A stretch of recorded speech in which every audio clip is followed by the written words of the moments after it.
Welcome back. Hopefully you got that Ask Him correct.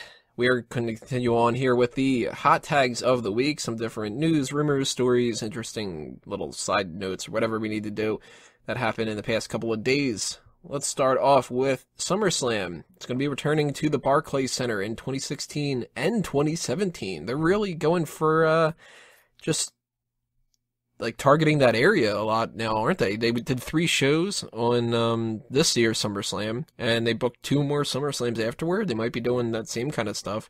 What do you guys think about this? I mean, we had an issue with the Izod Center, and it seemed like that was going to be total like chaos. What are they going to do? It ended up being like a really great set of shows for them, and shit, now they're just kind of going, yeah, let's just throw more onto there, and let's just keep running the same venue.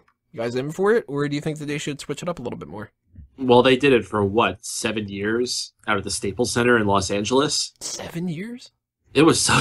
I mean, I know it was a while, but... but... It was a long-ass time. And frankly, I don't understand why you would do it in Los Angeles. It's, like, not one of their big areas. You know, typically Los Angeles is a terrible crowd they perform in front of.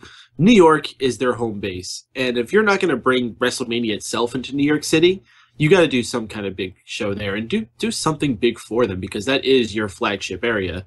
And you're not going to go to the Garden, and I understand why, especially because I don't know if many people out there know the Garden has a death date to itself.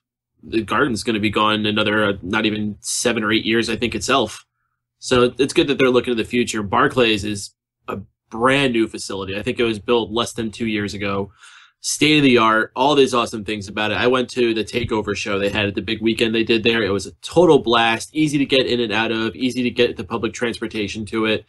I think this is great. I think it was a slam dunk for them on this weekend. They sold it out all 3 nights, and they're going to do a repeat with all the years. They're going to do an NXT show. They're going to do the Raw.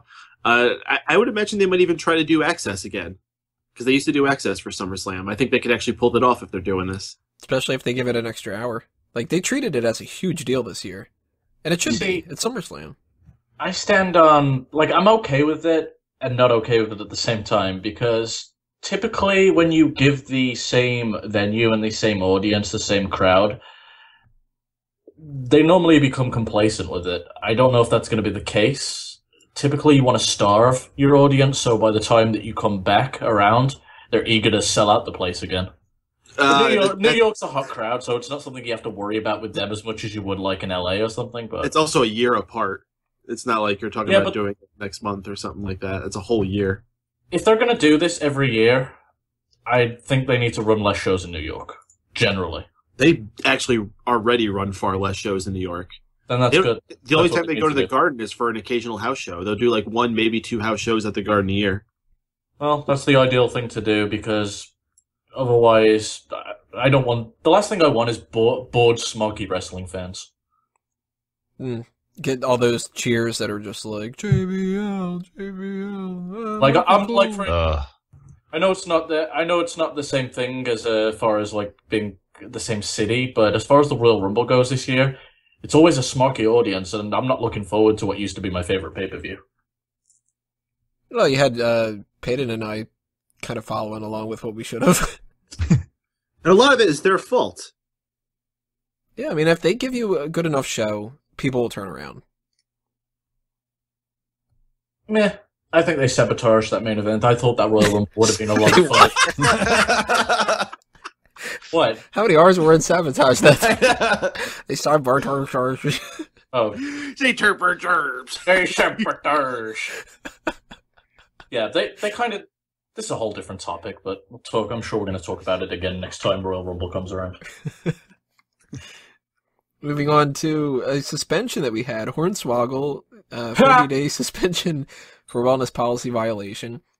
There are some rumors going around, the old scuttlebutt, that he actually didn't fail the suspension, that there's this little stipulation that comes where they have to produce a urine sample within 2 hours, and he couldn't do that. He couldn't produce enough? I guess so. I don't know. I mean, that could be total bullshit.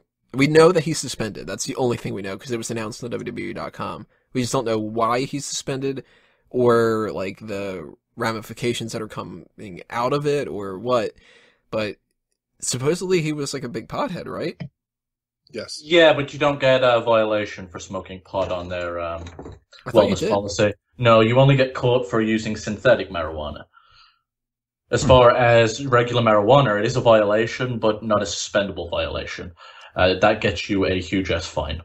So does this mean we're not going to see him on TV for a while? I think Michael Cole switched urine cups with Hornswoggle. Would that explain why he's in better shape So now? jacked, yeah. Well, do you guys think that this is going to end up hurting Hornswoggle in any way? I mean, he hasn't been on TV in a while, and he's never really been like a top priority to begin with. But could this be like the end of him finally? I think it'll do very little to his career. Wah, wah, wah. Yeah, I think it'll have a minute effect, but It's just a short suspension. it's fucking Hornswoggle. Who gives a shit? The only reason he's relevant is because he's suspended. Exactly. Yeah. And you know what? Every time I've seen him like out of fucking character, he's an asshole. I don't care. He does seem to have a lot of heat from people that think he's a complete ass. Yeah.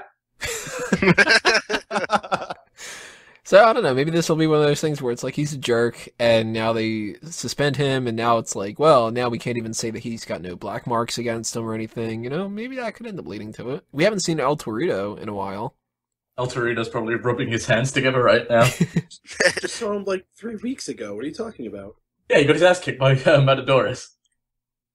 Yeah, but he hasn't, like, they never followed up with that. They never tried to build Actually, a they story. did. They did? Yeah, just not on Raw. It's Oh, actually well, it's a big story they're doing. No, it's a big story they're doing on their Mexican tour. Oh, so it didn't happen. It did happen. No, it's just Non-canon. Raw, it didn't happen. That's like the Star Wars expanded universe. That's extra bullshit. Nobody counts. So SmackDown's the expanded universe too. Yeah, No one basically. watches that. What are you going to see on SmackDown that you can't see on a repeat on Raw? The opposite result of what happened on Raw. Exactly. We got some news about Vader that might be popping up soon. He was offered $5,000 to do a shoot fight sometime in October. And there aren't any reports about what organization he would be fighting for if he takes it. But that it's not UFC, obviously, because UFC would never fucking do that.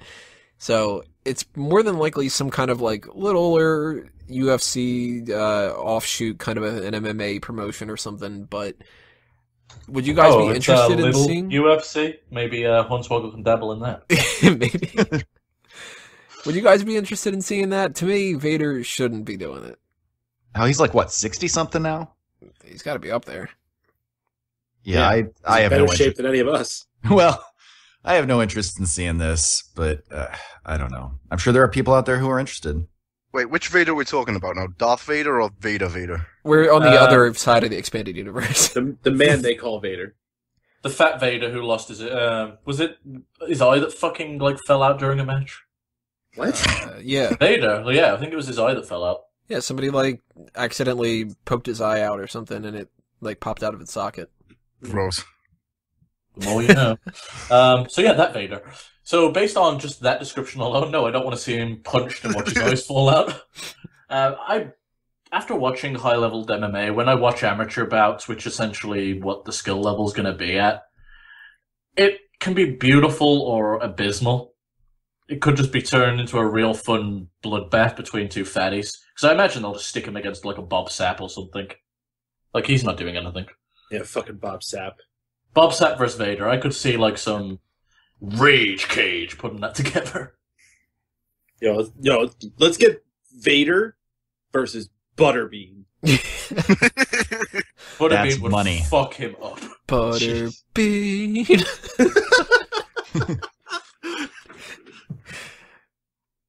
Oh man, I would continue doing this, but I don't want to.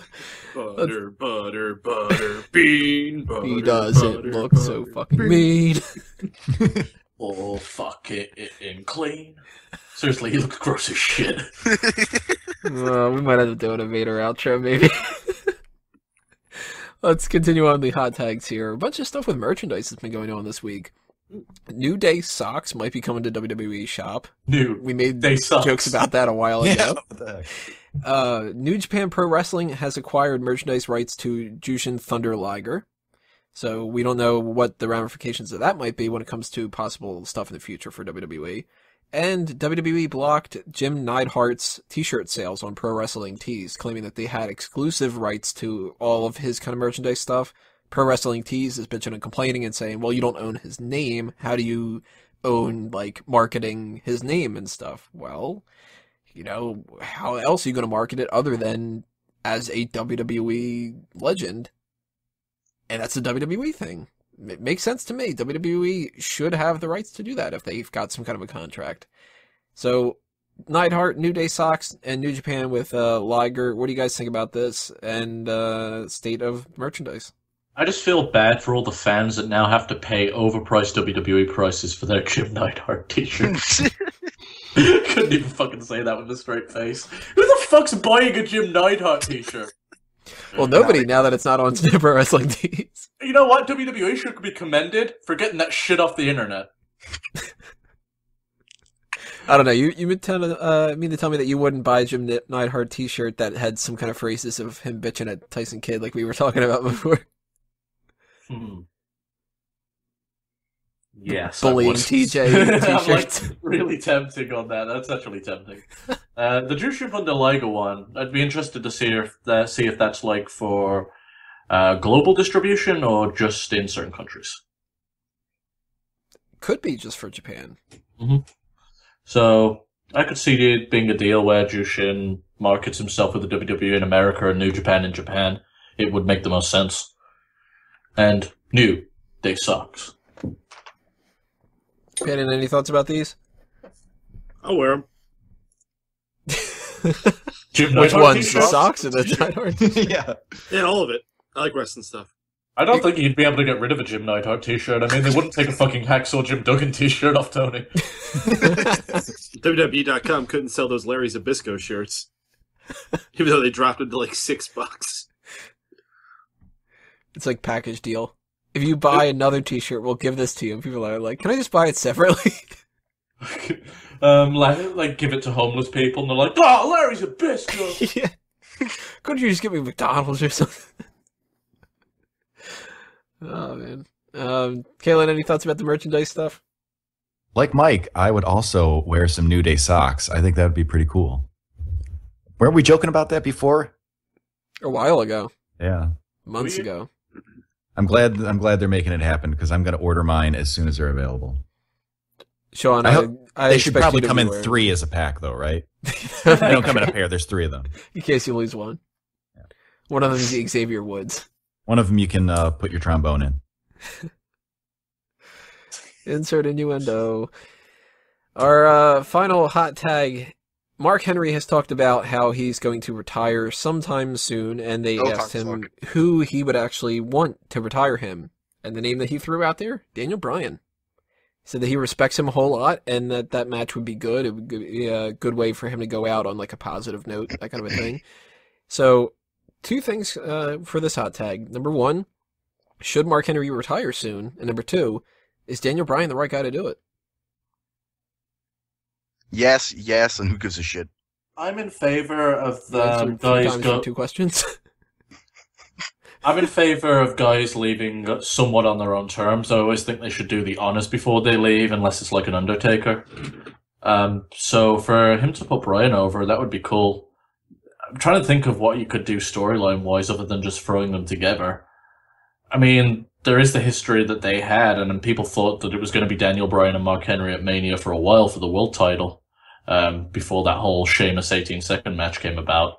So I suppose they could revitalize that feud and do something. Do you guys think it would be better for Mark Henry to go out as a heel or a babyface? Needs to go out as a heel. I gotta say babyface. If he's wrestling Daniel Bryan, he has to be a heel. Yeah, but you can't go out as a heel, really. Yes, you can. Look at what happened with Mark Henry the last time he pretended that he was going to go out. It was Okay. like, oh, I'm going to retire and stuff, and everybody just immediately turned him into a babyface. And then he immediately turned heel again, and it was fucking amazing. Yeah, but he was wrestling John Cena. He's wrestling the darling of the wrestling world.